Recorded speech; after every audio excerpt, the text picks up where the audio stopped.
Hi guys, it's Amy with A to Z Stamping.com, and today I'm going to show you how to make these little mini baskets.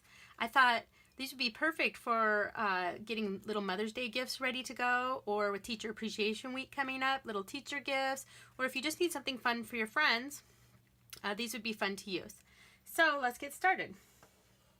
So the first thing you're going to need is some designer series paper, a 6x6 sheet. And I decided to use this paper, which is from the Succulent Garden. It's the Succulent Garden Designer Series paper. And let me show you the paper stack, just in case you're interested.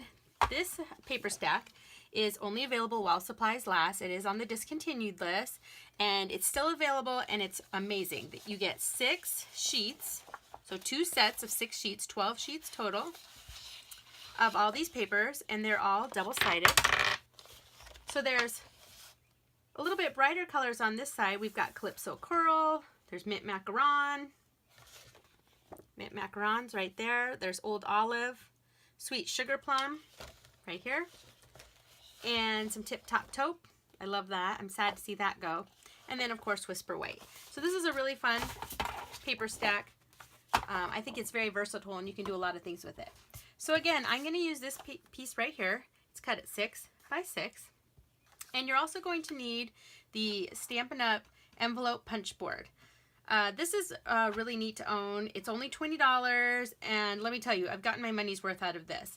The actual purpose of this is to create your own custom envelopes, so you can make envelopes to match the cards you're making. But there's also a lot of other cool projects you can do with this, and that's what I'm going to show you today. Okay, so the envelope punch board does come with this little scoring tool here. Just make sure when you're scoring your paper, this is paper, so you want to be careful not to tear it and all that. So the first thing you're going to do is you're going to put your paper in, and you're going to go line it up at 1.5 inches, right there. All right, and then you're going to punch and score. And right here is your score line. All right, simple. We're going to turn it 90 degrees, and this time we're going to go to 2.5. So we measure right over here to 2.5. We're going to punch and score. All right, turn it again 90 degrees. We're going to go back to 1.5. We're going to punch and score. And one last turn 90 degrees at 2.5. We're going to punch and score. Now what we're going to do is we want to join our score lines. So we're going to look at this very first score line right here. I know it's kind of hard for you to see the score lines. You can see them a little bit better on this side, but I can see them quite well. I'm going to take the very first score line that I punched. So I'm back to where I started, and I'm going to line it up right here with this little piece. It's the score guide. I'm going to line my score guide right there with my line, and I'm going to punch and score. Turn 90 degrees. Again, I'm going to find my score line, which was right there. I'm going to punch and score. Turn 90 degrees. Here's my score line. I'm going to punch, score. And my last turn, looks like my score line is right there. And I'm going to punch and score. That's it. All right, so I'm going to put this away before I lose it. Now what I'm going to do is I'm going to round the corners, and what's really cool is this is a corner rounder that you can use.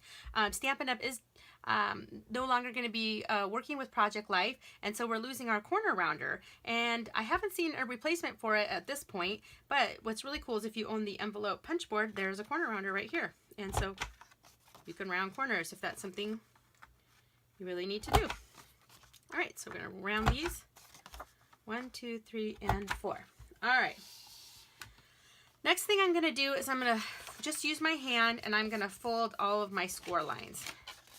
So I could use a bone folder here, but since this is regular paper, I just want to be careful not to rip it. Our designer series paper is pretty thick. It's not quite as thick as cardstock, but it's thicker than a regular piece of paper, definitely, which is why I like it so much. So anyway, I'm going to fold all these, just get all my score lines. They're very easy to see. I'm confident that anybody can do this. All right. Next thing I want to do is I need to punch a hole for the handle. Now what you're going to want to use is probably a 1 inch or maybe a 3/4 inch punch, circle punch, and you just want to cut out just a scrap piece of cardstock. And that's what I did right here. And oh, let me grab my punch.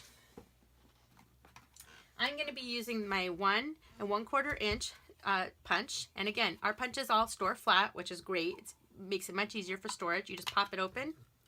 And that's what I had punched this out with. Now, what I find easiest to do is figure out where you want your handle to be. And you can stick a little bit of glue on the back if that's easier for you, or just hold it on there. I have a little bit of glue on the back. So I'm going to stick that through as a template. Line it up.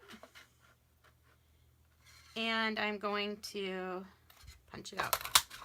All right, there's one. And now I want to do the other side. I want to make sure it lines up. So I'm going to kind of set it right through there. There we go. Now I'm going to do this side.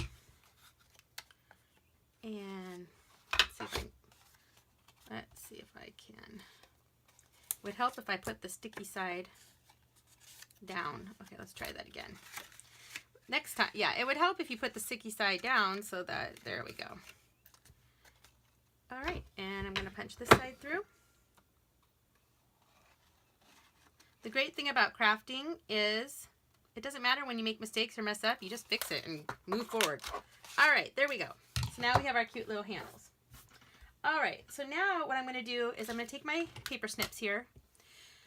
I love our paper snips because they're tiny and small and they're really sharp. All right, so what I'm going to do is I'm going to cut these, the 4 score lines right here next to the handle.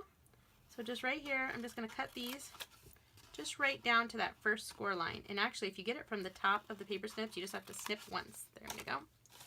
Down both sides. So this is the flap right next to the handles. Okay, let me show you that close up. See, there we go. All right. Now it was time to assemble it.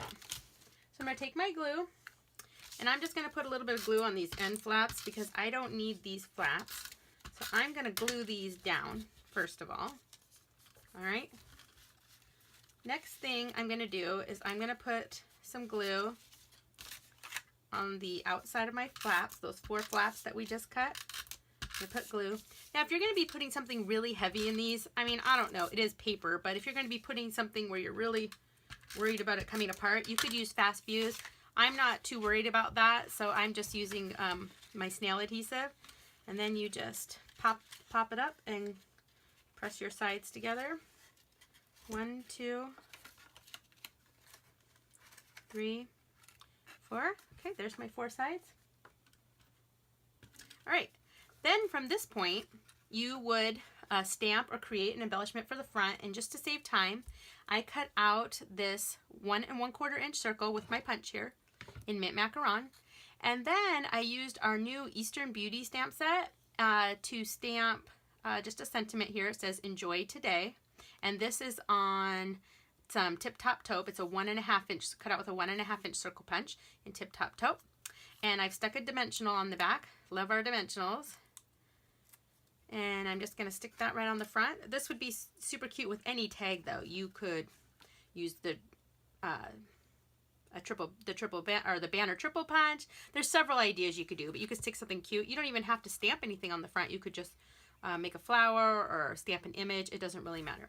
Our last step, then, you would fill up your little box with your treats. I'm probably going to put my mom's favorite candy in here. I was thinking these would also be really cute little party favors, or like little place settings, like at a family dinner or something with everyone's name. I don't know. There's lots of ideas. But the last thing is you're going to tie a ribbon. So this ribbon here is our Mint Macaron 3/8 inch sheer linen ribbon. It is on the retiring list, so if you love this ribbon, you're going to want to get it before it is sold out. It comes in 10 yards. Come in. So you just wrap it around, tie a bow however you know how to tie a bow. There's about a million different ways to tie bows. I just kind of, I gotta go over the top and pull and then fix my bow up here a little bit. And if your one end is a little bit longer, you just take your little snips. There we go. And there's my little box. And here's one I made earlier with a little bit different designer series paper. But you can see they're super cute, super fast, quick, and easy to make. I love these. You could easily make a whole bunch of them in no time at all. So I hope you enjoyed this. Thanks, guys. Bye.